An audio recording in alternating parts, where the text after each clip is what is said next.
ऐ परमात्मा, मैं आए दिन की मुसीबतों से तंग आकर खुशी से मरना मंजूर करती हूँ, मगर आखिरी दफ़ा आपसे इतनी प्रार्थना ज़रूर करती हूँ कि यदि मैंने तमाम उम्र में कुछ अच्छे कर्म किए हों तो अगले जन्म में प्रभु श्री राम ही मेरे पति हों। देवी, ज़रा सब्र करो और सब्र से काम लो।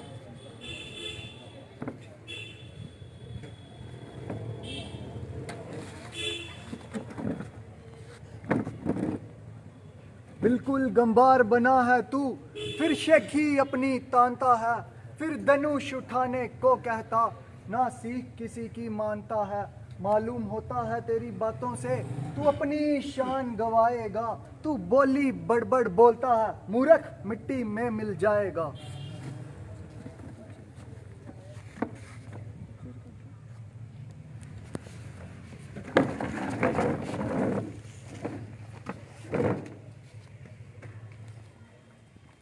इस बार किस तरह से रामलीला का आयोजन होगा, कब से शुरुआत होगी और क्या खास इस बार?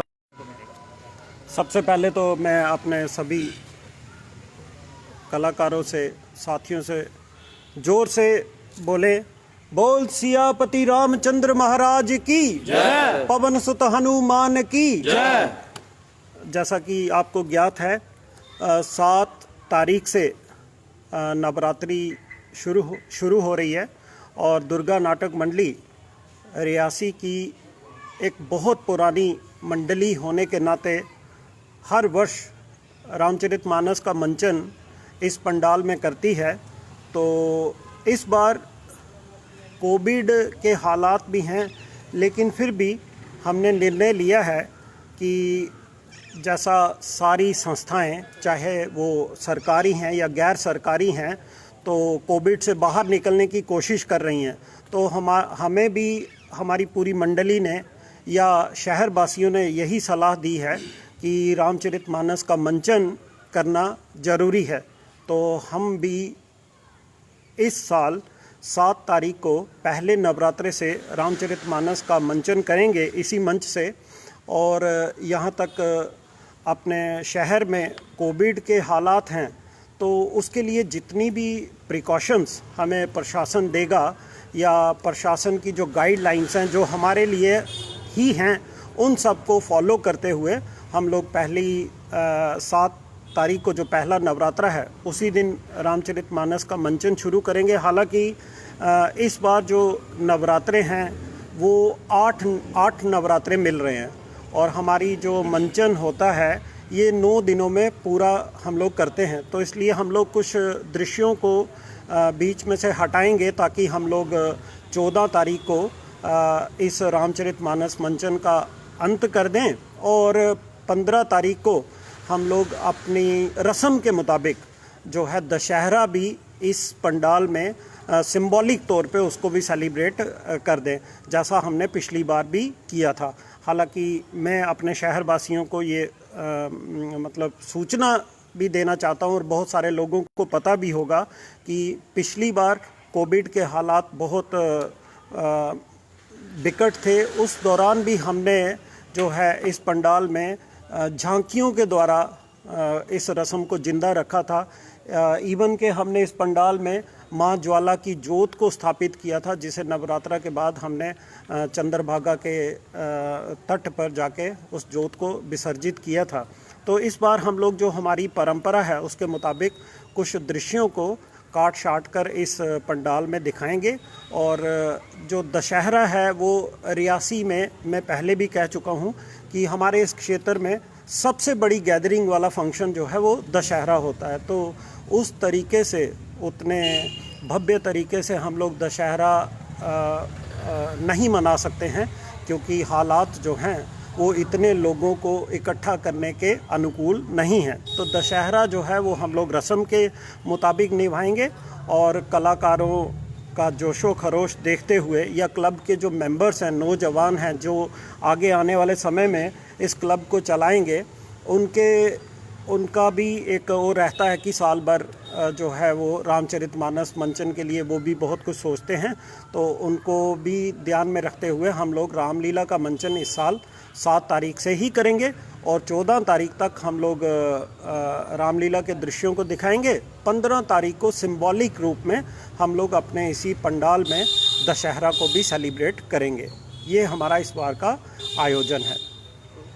तमाम लोग जो आना चाहते हैं रामलीला देखने के लिए वो आ सकते हैं, किसी तरह की किसी को भी मनाही नहीं है। यहाँ पे लिमिटेड ऑडियंस की आप यहाँ पे अनुमति देंगे? देखिए, हमें जो प्रशासन ने गाइडलाइंस इनिशियल तौर पे दी हैं उनमें ये कहा गया है कि लोगों की संख्या जो है वो पिछली बार जो हम लोग कोविड से पहले जो रामचरितमानस मंचन करते हैं उससे कम ही रखनी है। तो हम लोग उसके ऊपर संख्या, अगर कोई रामचरितमानस देखने पंडाल में घर से निकल कर आ ही चुका है तो हम लोग उसे रोक नहीं सकते कि हम लोग अपने इस गेट पे कोई रामलीला देखने आया हो तो उसको घर भेज दें।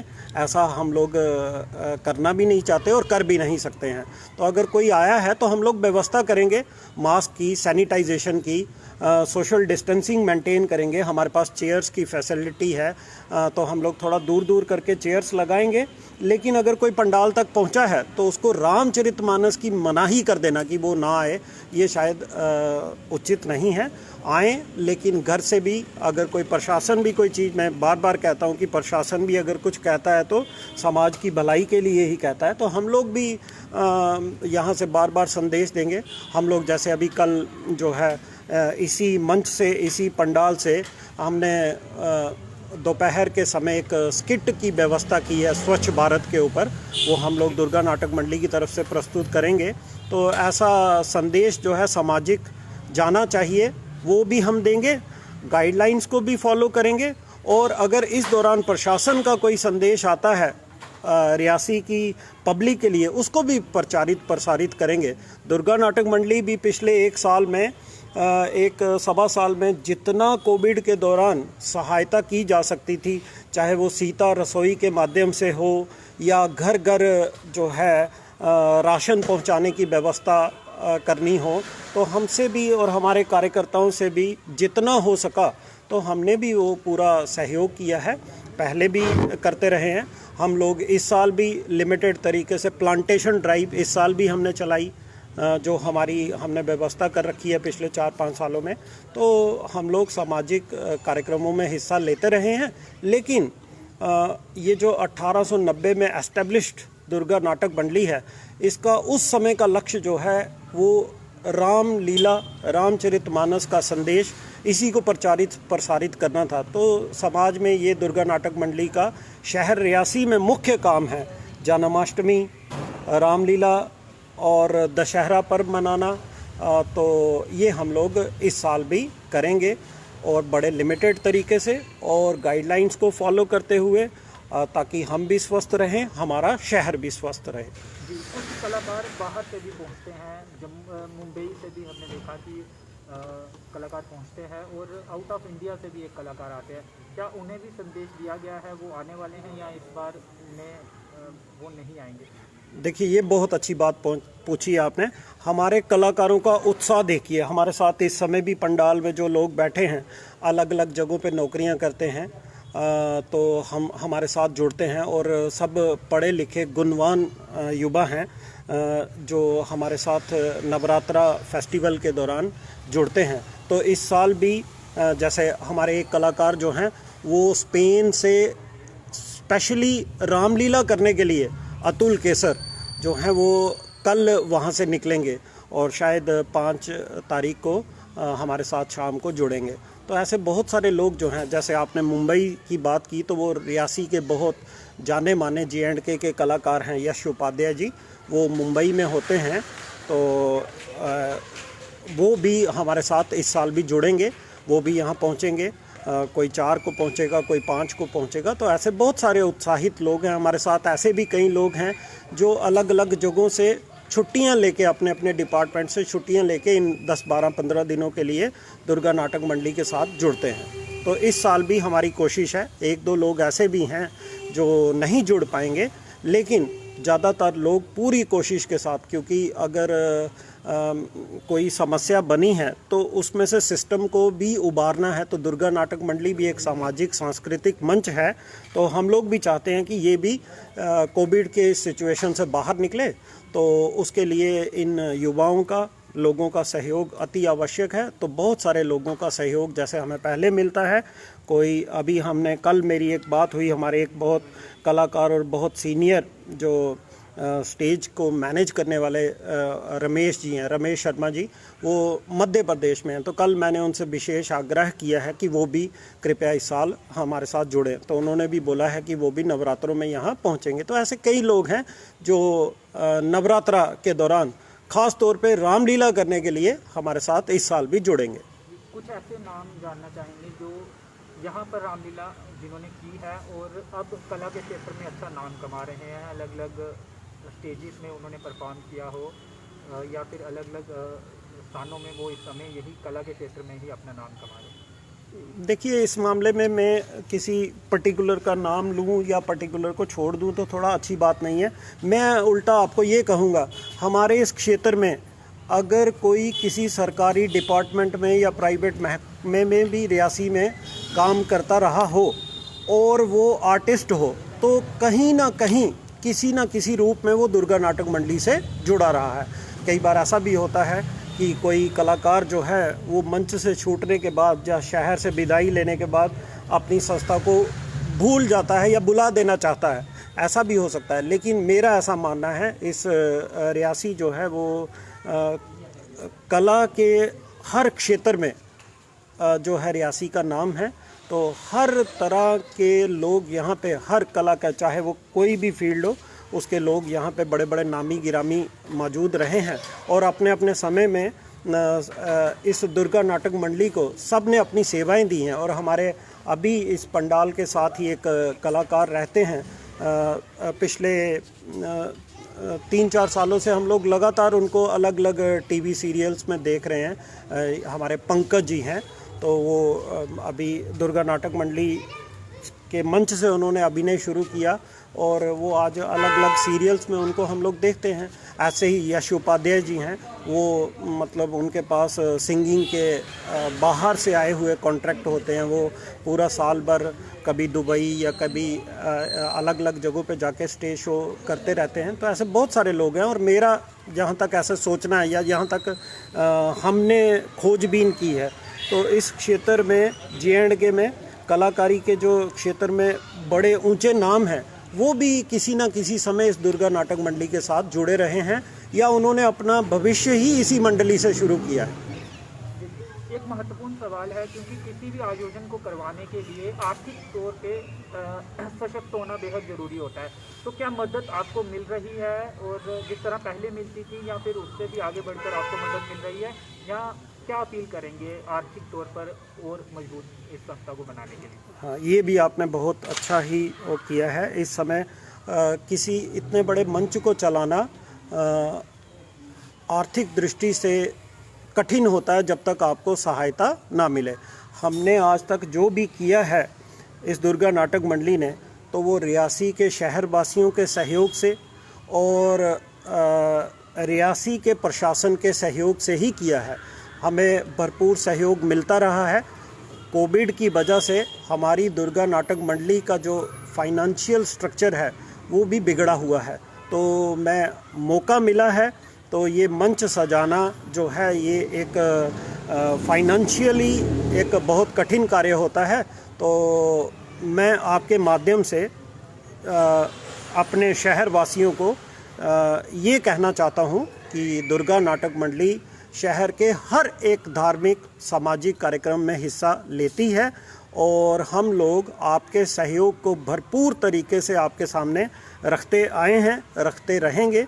और इस साल भी हमारी सहायता करें, लोगों से भी ये निवेदन है और प्रशासन से भी, क्योंकि इतना हम लोग जिस जिला में रहते हैं तो एक बड़ा कभी कभी सोचने पे मजबूर हो जाते हैं कि हमारे जम्मू कश्मीर में ज़िला रियासी एक ऐसा ज़िला है जहाँ पे 2 बड़े श्राइन बोर्ड्स हैं।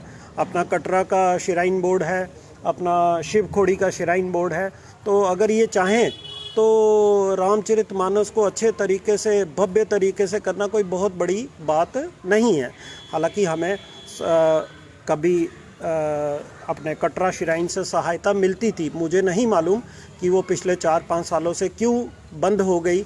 हम लोग निरंतर वहाँ पे फिर से जुड़ने का प्रयास कर रहे हैं और प्रयास करते रहेंगे। शिव श्राइन बोर्ड भी हमारी सहायता करता है। पिछली बार वहाँ पे भी कोई इतना अच्छी यात्रा नहीं थी, तो हमने भी रामचरितमानस करने के लिए उनको कोई बहुत ज़्यादा कि वो हमें दें ही दें, ऐसा उनको कोई हमने दबाव नहीं डाला। लेकिन मैं प्रशासन से प्रार्थना करूंगा, हम लोग शहर की बहुत पुरानी मंडली हैं, शहर के सामाजिक कार्यक्रमों को चलाते हैं, तो हमारी सहायता कोशिश करें कि जैसे आप किसी भी ऑर्गेनाइजेशन को संकट से उभारने के लिए चलाते हैं तो हमें भी ऐसा ही समझें। हम लोग सामाजिक कार्यक्रमों के साथ साथ अगर कोई प्रशासनिक अगर हमें बोला जाए कि ये आपकी सोशल रिस्पॉन्सिबिलिटी है या इसमें हिस्सा लें, तो उसके लिए भी तैयार हैं। हम करते रहे हैं उनका सहयोग, तो आगे भी करेंगे। लेकिन इस समय जो है दुर्गा नाटक मंडली को अपने आप को फिर से चलाने के लिए, हमारे पंडाल को चलाने के लिए फाइनेंशियल असिस्टेंस की ज़रूरत है। तो कृपया हमारी मदद करें, हमारे शहरवासी, हमारा प्रशासन, और हम लोग भरपूर तरीके से जो हमारा सामाजिक दायित्व है उसको करने में सक्षम हो सके, और हम लोग करते रहेंगे। संजीव जी, हमने देखा कि कई सारे इलाकों में रामलीला का आयोजन बंद हो चुका है पिछले कई सालों से भी, और कुछ इलाकों में हो रहा है हर साल। और रियासती में रामलीला कैसे आश्वस्त करेंगे कि ये सालों साल चलती रहेगी? क्या उम्मीद जगाएंगे लोगों को? क्या वाकई में यहाँ पे रामलीला का आयोजन हर साल आने वाले सालों में भी लगातार जारी रहेगा, या बीच बीच में ऐसी परिस्थितियाँ उत्पन्न होती हैं, जैसा कि आपने कहा कि आर्थिक तौर से सशक्त होना बेहद ही जरूरी है इतने बड़े आयोजन को करवाने के लिए, तो ऐसी स्थितियाँ उत्पन्न होती हैं यहाँ आपको सोचने पर मजबूर होना पड़ता है, या आसानी से सब कुछ चल जाता है?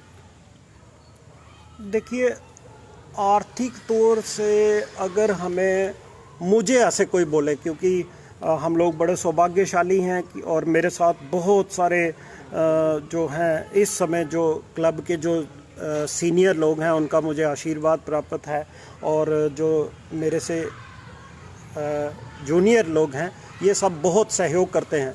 तो मैं आर्थिक रूप से भाई अगर रामलीला बंद हो जाए तो ये एक शहर की बड़ी मतलब एक बैड लक होगी। तो मैं आपको आश्वस्त करता हूँ कि हम लोग आर्थिक तौर पे संकट से तो ऑलरेडी गुजर रहे हैं, लेकिन आर्थिक कारणों की वजह से रामलीला को बंद करना मुझे अपने आप में बड़ा दुखदाई फील होगा।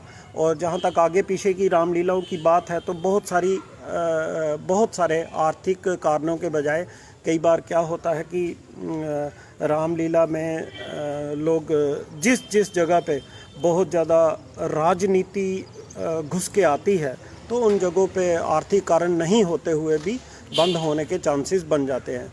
और यहाँ तक हमारी बात है तो हम लोग दुर्गा नाटक मंडली बड़े गर्व के साथ कह सकती है कि आगे पीछे की जितनी सराउंडिंग रामलीला हैं उनको करवाने में हमने चाहे अपना स्क्रिप्ट देने का ही योगदान हो तो वो देके हमारे बड़े बुजुर्गों ने उनको शुरू करवाया है। तो हम लोग चाहते हैं कि आगे पीछे वाली रामलीलाएं भी चलती रहें।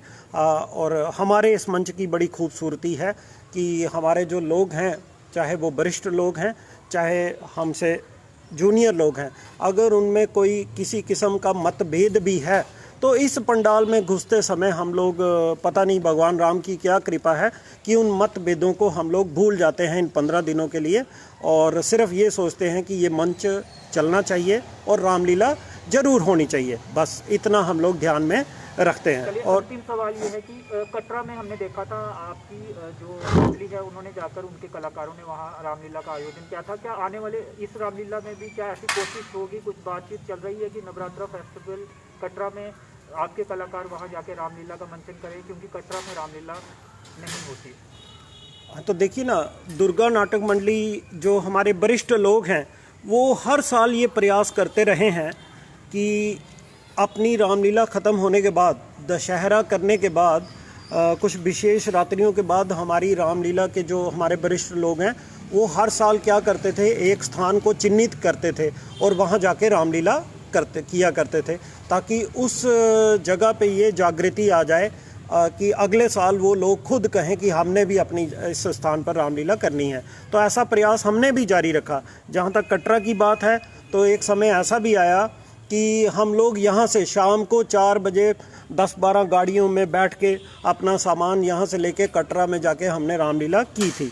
और उसके बाद बड़े अच्छी बात है, बड़ी सुखद बात है कि उसके अगले साल श्राइन बोर्ड ने भी रामलीला का आयोजन किया, जिसमें हमने 2 दिन जाके वहाँ पे पार्टिसिपेट किया था।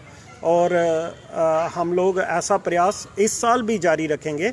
हमारे जहाँ पे आगे पीछे बहुत सारे ऐसे स्थान हैं जहाँ पे रामलीला कभी हुआ करती थी, बंद हो चुकी है, या यहाँ पर कई जगह ऐसी है जहाँ पे लोग हर साल पूरा साल 4 महीने सोचते रहते हैं कि इस बार रामलीला करेंगे, लेकिन नवरात्रा आते आते उनका जो वो है उत्साह है वो फीका पड़ जाता है। तो ऐसे स्थानों को अभी हम लोग आगे भी चिन्हित करते रहेंगे और इस पूरे क्षेत्र में, जिला रियासी में रामचरितमानस के प्रचार प्रसार के लिए नवरात्रों के दौरान हम लोग जो कार्य करते रहे हैं वो करते रहेंगे। और आपको एक बड़ा, ये रियासी वासियों के लिए, हम सब के लिए बड़े गर्व की बात है कि हमारे जो वरिष्ठ लोग हैं उन्होंने निरंतर 11 साल जो है वो रामचरितमानस आधारित दृश्यों का जो कंपटीशन है वो करवाया है, जिसमें इस राज्य की, जम्मू कश्मीर की हर एक क्षेत्र की मंडली जो है वो यहाँ पे आके रामचरितमानस का मंचन करती रही है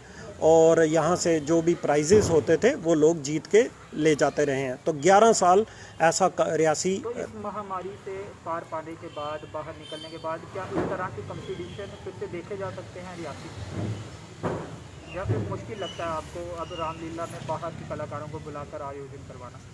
नहीं, बाहर के जो कलाकार हमारी रामलीला के सपोर्ट के लिए जो आते हैं वो इस साल भी हम लोग, जैसे जम्मू से कोई ना कोई कलाकार हमसे जुड़ेंगे ही, जिन्हें हम लोग बाहर का कलाकार कह सकते हैं। लेकिन और जो टीम्स आती हैं बिलावर से जैसे आती थी और अन्य क्षेत्रों से आकर यहाँ पर कंपटीशन होते थे, उस तरह का कंपटीशन इस महामारी के बाद आप कुछ प्लान करेंगे या फिर अभी ऐसा कुछ नहीं सोचा? अभी इस साल तो शायद ऐसा कुछ हमारे विचार में नहीं है, लेकिन आने वाले दिनों में हम लोग वो जो कंपटीशन है वो अपने स्टाइल का, कि रामचरितमानस के दृश्यों का कंपटीशन होना, शायद मैंने भारतवर्ष में कहीं नहीं सुना है कि रामलीला का कंपटीशन हुआ है। तो वो रियासी का एक बड़ा हमारे शहर की बड़ी उपलब्धि रही है। तो आने वाले समय में ऐसा फिर से किया जा सकता है, चाहे वो कंपटीशन टीमों को बुलाने के बजाय हो सकता है कि राज्यों के अलग अलग स्कूल्स के बच्चों को बुलाया जाए उनसे, कि ताकि युवा लोग जो हैं वो भी हमारे जो संस्कार हैं या रामचरितमानस, महाभारत, ऐसे ग्रंथ जो हमारी संस्कृति क्या है उसके बारे में जाने। प्रचार प्रसार के लिए हम लोग अगले साल से ऐसी कोई कोशिश फिर कर सकते हैं।